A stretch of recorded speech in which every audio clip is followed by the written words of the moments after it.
तीसरा अध्याय, बिंदुक ब्राह्मण की कथा।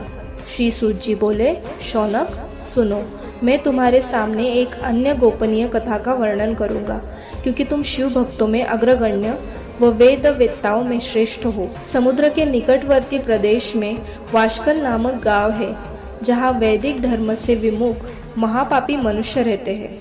वे सभी दुष्ट हैं एवं उनका मन दूषित विषय भोगों में ही लगा रहता है। वे देवताओं एवं भाग्य पर विश्वास नहीं करते। वे सभी कुटिल वृत्ति वाले हैं, किसानी करते हैं और विभिन्न प्रकार के अस्त्र शस्त्र रखते हैं। वे व्यभिचारी हैं। वे इस बात से पूर्णतः अनजान हैं कि ज्ञान, वैराग्य तथा सद्धर्म ही मनुष्य के लिए परम पुरुषार्थ है। वे सभी पशु बुद्धि है। अन्य समुदाय के लोग भी उन्हीं की तरह बुरे विचार रखने वाले हैं, धर्म से विमुख हैं। वे नित्य कुकर्म में लगे रहते हैं एवं सदा विषय भोगों में ही डूबे रहते हैं। वहाँ की स्त्रियां भी बुरे स्वभाव की, स्वेच्छारिणी, पाप में डूबी, कुटिल सोच वाली और व्यभिचारिणी है। वे सभी सद्व्यवहार तथा सदाचार से सर्वथा शून्य है। वहाँ सिर्फ दुष्टों का निवास है। वाशकल नामक गांव में बिंदुक नाम का एक ब्राह्मण रहता था। वह अधर्मी, दुरात्मा एवं महापापी था। उसकी स्त्री बहुत सुंदर थी। उसका नाम चंचुला था। वह सदा उत्तम धर्म का पालन करती थी, परंतु बिंदुक वेश्यागामी था। इस तरह कुकर्म करते हुए बहुत समय व्यतीत हो गया। उसकी स्त्री काम से पीड़ित होने पर भी, स्वधर्म नाश के भय से क्लेश सहकर भी काफी समय तक धर्मभ्रष्ट नहीं हुई, परंतु आगे चलकर वह भी अपने दुराचारी पति के आचरण से प्रभावित होकर दुराचारिणी और अपने धर्म से विमुख हो गई। इस तरह दुराचार में डूबे हुए उन पति पत्नी का बहुत सा समय व्यर्थ बीत गया। वेश्यागामी, दूषित बुद्धि वाला वह दुष्ट ब्राह्मण बिंदुक समयानुसार मृत्यु को प्राप्त हो नरक में चला गया।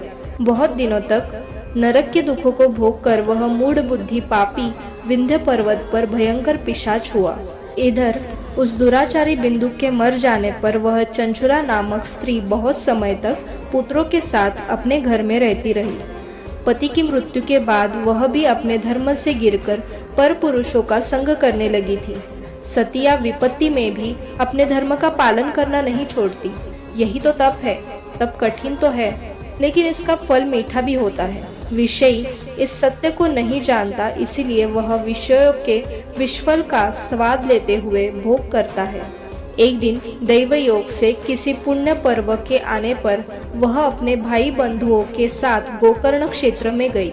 उसने तीर्थ के जल में स्नान किया एवं बंधुजनों के साथ यत्र तत्र घूमने लगी। घूमते घूमते वह एक देव मंदिर में गई। वहाँ उसने एक ब्राह्मण के मुख से भगवान शिव की परम पवित्र एवं मंगलकारी कथा सुनी। कथावाचक ब्राह्मण कह रहे थे कि जो स्त्रियां व्यभिचार करती है, वे मरने के बाद जब यमलोक जाती है, तब यमराज के दूत उन्हें तरह तरह से यंत्रणा देते हैं। वे उसके कामांगों को तप्त लोह दंडों से दागते हैं। तप्त लोह के पुरुष से उसका संसर्ग कराते हैं। ये सारे दंड इतनी वेदना देने वाले होते हैं कि जो पुकार पुकार कर कहता है कि अब वह ऐसा नहीं करेगा, लेकिन यमदूत उसे नहीं छोड़ते। कर्मों का फल तो सभी को भोगना पड़ता है। देव, ऋषि, मनुष्य सभी इससे बंधे हुए हैं। ब्राह्मण के मुख से यह वैराग्य पढ़ाने वाली कथा सुनकर चंचुला भय से व्याकुल हो गई। कथा समाप्त होने पर सभी लोग वहां से चले गए। तब कथा बांचने वाले ब्राह्मण देवता से चंचुला ने कहा, हे ब्राह्मण, धर्म को न जानने के कारण मेरे द्वारा बहुत बड़ा दुराचार हुआ है। स्वामी, मेरे ऊपर कृपा कर मेरा उद्धार कीजिए। आपके प्रवचन को सुनकर मुझे इस संसार से वैराग्य हो गया है। मुझ मूढ़ चित्त वाली पापिनी को धिक्कार है। मैं निंदा के योग्य हूँ। मैं बुरे विषयों में फंसकर अपने धर्म से विमुख हो गई थी। कौन मुझ जैसी कुमार्ग में मन लगाने वाली पापिनी का साथ देगा? जब यमदूत मेरे गले में फंदा डालकर मुझे बांध कर ले जाएंगे और नरक में मेरे शरीर के टुकड़े करेंगे, तब मैं कैसे उन महायातनाओं को सहन कर पाऊंगी? सब प्रकार से नष्ट हो गई हूँ, क्योंकि अभी तक मैं हर तरह से पाप में डूबी रही हूँ। हे ब्राह्मण, आप मेरे गुरु हैं। आप ही मेरे माता पिता हैं। मैं आपकी शरण में आई हूँ। मुझ अबला का अब आप ही उद्धार कीजिए। सूत जी कहते हैं, शौनक, इस प्रकार विलाप करती हुई चंचुला ब्राह्मण देवता के चरणों में गिर पड़ी। तब ब्राह्मण ने उसे कृपापूर्वक उठाया।